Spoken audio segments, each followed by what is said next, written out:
The first snow fell quietly that evening, blanketing the town in white, soft enough to hide footprints. I was sitting by the fire when the phone rang, the voice on the other end calm, almost too calm. "Your husband, he didn't make it back," the man said, and in that stillness, I thought I heard him whisper my name. Mara lived on the outskirts of a small, quiet town, in a house that overlooked the frozen woods where her husband often wandered. Winter had arrived early that year, the air brittle and the sky heavy with gray clouds. She had always trusted him to return by dusk, but something felt different this evening, a lingering sense of frost in her chest. The quiet stretching too long. The world around her was hushed, as if waiting for something she couldn't yet see. The sky was bruised that evening, a mix of purples and muted golds, the kind that makes the world feel both beautiful and fragile. Mara stood by the window, her hands resting on the wooden sill, watching the sun dip behind the snowy hills. Daniel had stepped outside just an hour ago, wrapped in his thick coat, boots crunching over the first layer of frost. He had smiled at her, waved, and disappeared into the whiteness of their yard, promising to be back before dark. As the minutes stretched into hours, the warmth of the house seemed to drain away, replaced by the sharp bite of cold that seeped under doors and through cracked window panes. Mara wrapped her arms around herself, tracing the outline of the window frost, hoping to see his figure returning along the path. The snow began to fall lightly, settling softly, erasing the prints he had left behind. She called his phone again, each ring echoing through the quiet house like a hollow drum. The line went straight to voicemail.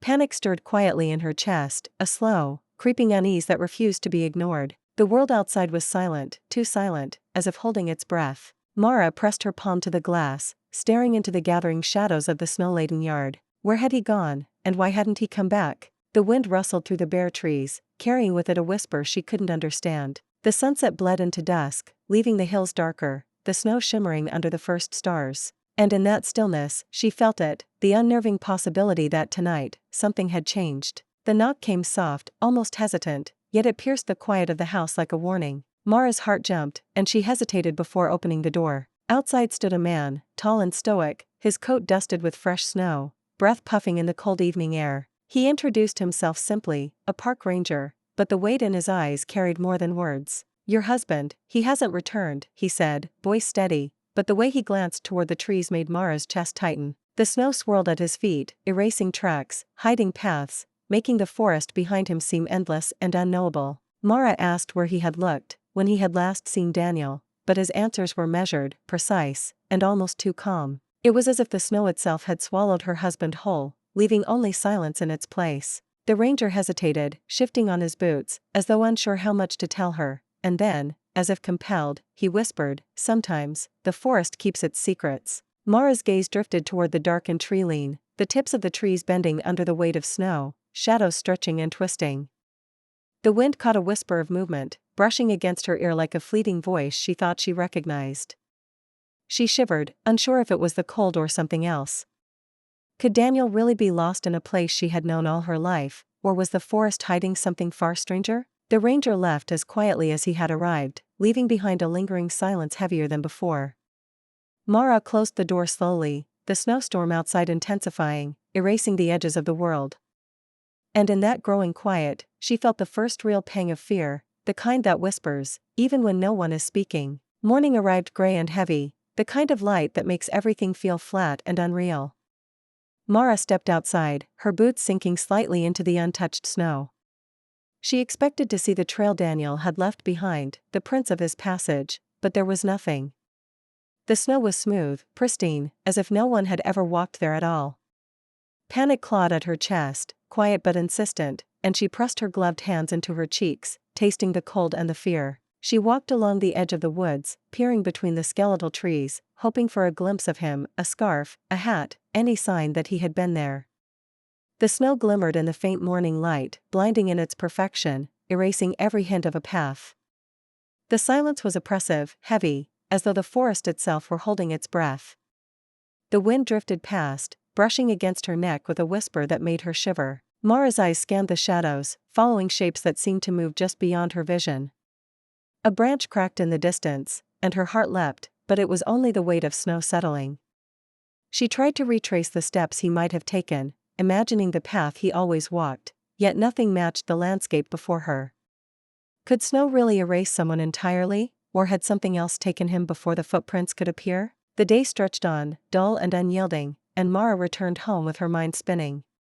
She pressed her hands against the frosted windows, staring out at the blank white expanse, trying to convince herself that he was still out there, somewhere, waiting. And then, in the quiet, she thought she heard a faint whisper, carried by the wind, almost like a name. Was it just the snow playing tricks, or was it Daniel calling to her from where she could not yet reach? Night fell heavy and silent, the kind that presses against the walls and seeps under doors. Mara sat by the dim glow of the fireplace, staring into the flames, each pop of wood echoing through the empty house.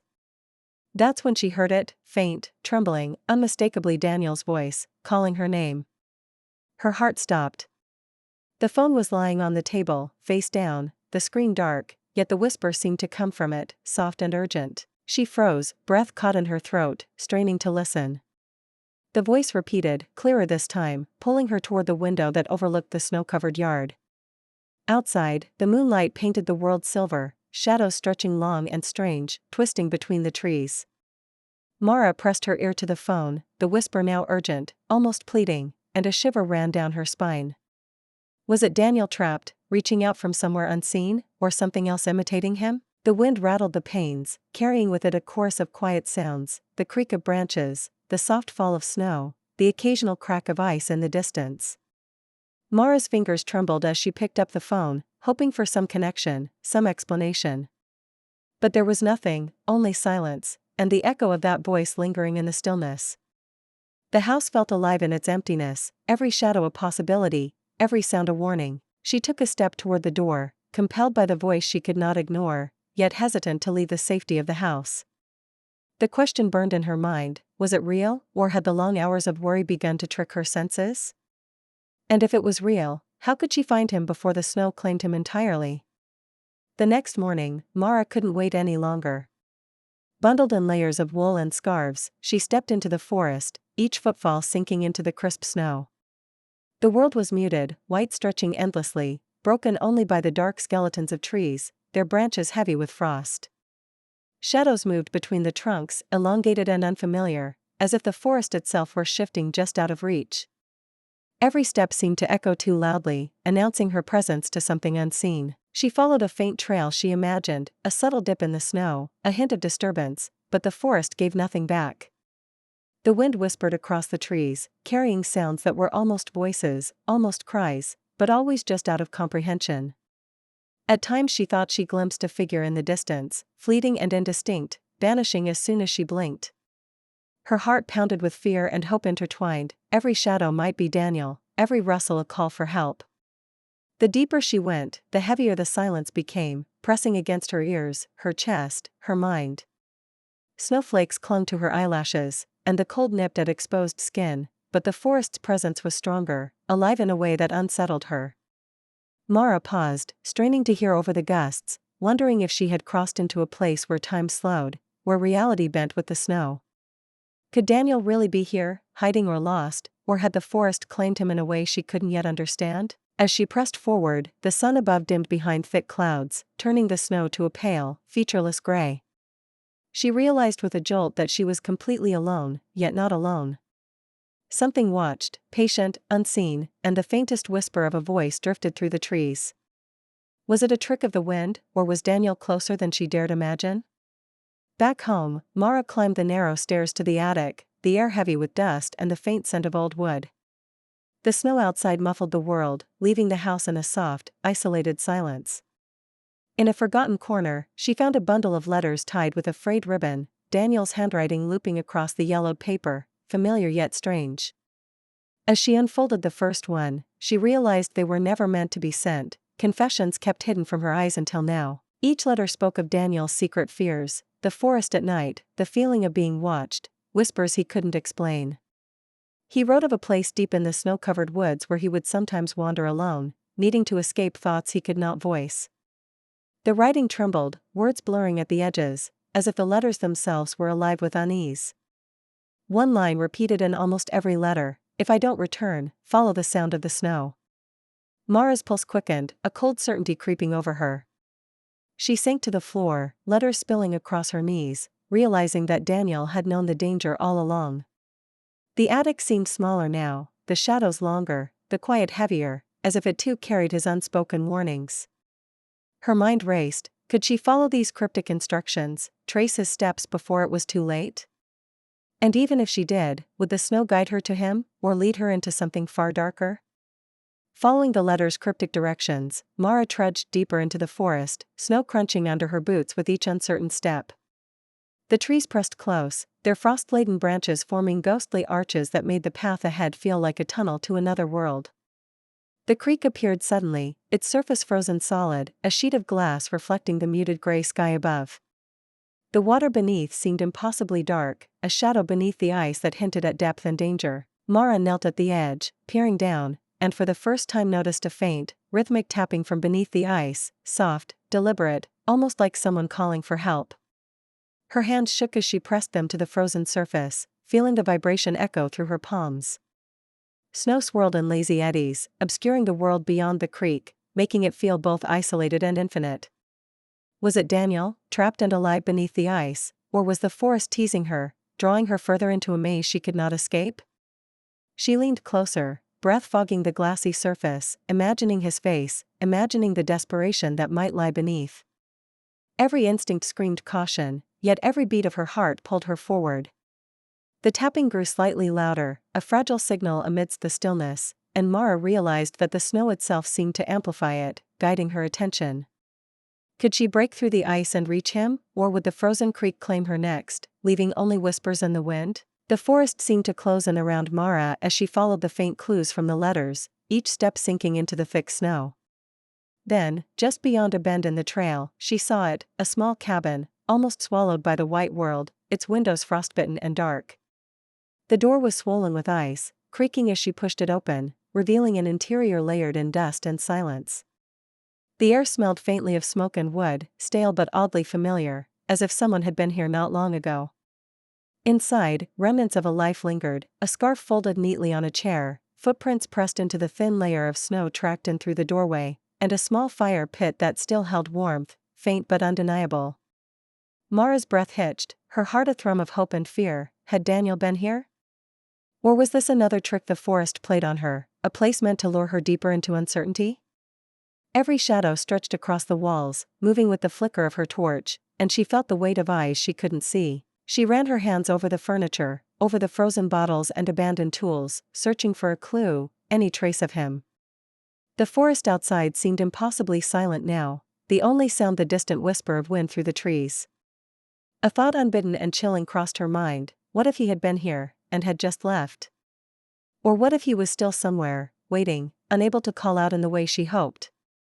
Mara shivered, torn between the instinct to stay and the pull to keep searching, following the snow deeper into the unknown. The snow had thickened by the time Mara stepped back outside, muffling every sound except the faint crunch of her own boots. The forest seemed to stretch on forever, a wide expanse broken only by dark tree trunks and shadows that shifted at the edge of her vision. And then she heard it, the voice, clearer this time, urgent and trembling: Daniel. It came from all around her, echoing through the trees, bouncing off the snow, impossible to locate precisely. Mara spun in place, following the sound, heart pounding, chest tight with fear and hope. Each call seemed to lead her in a different direction, the voice distorted by the wind and snow. She paused, hand pressed against a tree, trying to steady herself, but the forest felt alive, watching, waiting. A faint trail of footprints appeared, almost as if the snow itself had responded to the sound, marking a path she hadn't noticed before. The tapping from the frozen creek echoed again, blending with the voice, guiding her deeper into the woods. Her fingers ached from the cold, and her breath came in white puffs that disappeared into the thick air. Mara realized the forest was no longer just a place, it had become a labyrinth of sound and shadow. Could she trust the echoes to lead her to Daniel, or were they luring her towards something she could not survive? Every instinct told her to turn back, yet the sound of his voice, fragile, pleading, human, pulled her forward, past every doubt, into the depths of the snow-laden forest. The question that burned in her mind was relentless: if she followed it, would she finally find him, or find only the cruel emptiness that had swallowed him before? The creek appeared again, wider and more foreboding than before, its surface a flawless sheet of ice, reflecting the gray winter sky. Mara knelt at the edge, snow clinging to her coat, boots slipping slightly on the frozen bank. The tapping beneath the ice was unmistakable now, insistent, desperate. Her heart raced as she searched for a weak spot, the sound guiding her hands to a thin section near the center. With trembling strength, she struck the ice with a branch, cracked spider webbing across the surface. The tapping grew louder, urgent, as if Daniel could sense her presence. Mara grabbed a large shard, chipping away, and finally, a hand emerged, pale, shaking, pressing against the freezing water below. She gasped, dropping to her knees, pulling him free, feeling the icy water seep through her gloves, burning and alive. Daniel collapsed into her arms, shivering violently, eyes wide with disbelief and fear. His lips moved, trying to form words, but only fragments came, shadows, voices, the cold that seemed alive. Mara wrapped him in blankets she carried, holding him close, her tears freezing on her cheeks. Around them, the forest was silent again, the snow falling softly, as if paying witness to their reunion. Even as relief washed over her, a quiet thought lingered: what had kept him beneath the ice, and what had he heard in the shadows while he waited? The forest had returned him, but it had not yet revealed all of its secrets. Back at home, wrapped in thick blankets, Mara held Daniel close as he shivered, eyes wide and distant. The fire crackled softly, filling the quiet house with warmth that had seemed impossible just hours before. He whispered fragments of the night he had vanished, shadows that moved on their own, voices carried by the wind, a cold that pressed like hands against his chest. Mara listened, her fingers tracing his, feeling the fragility of life and the weight of what had almost been lost. Outside, the snow had begun to soften, dripping from the eaves in slow rivulets, a first thaw hinting at spring's approach. The trees glistened under the pale morning light, and the forest that had seemed endless and menacing now felt more forgiving, though still inscrutable. They sat together in silence, the mystery unresolved but the terror replaced, for now, with quiet relief. Even as they breathed in the warmth and the safety of the house, a faint echo lingered, a whisper carried by the melting snow, soft and haunting. It reminded them both that some secrets remain, even when the danger seems past. Daniel was home, yet the forest had left its mark, a quiet memory etched into their bones. And Mara knew, in the deep hush of winter's fading grip, that the world held its mysteries close, waiting for those willing to listen.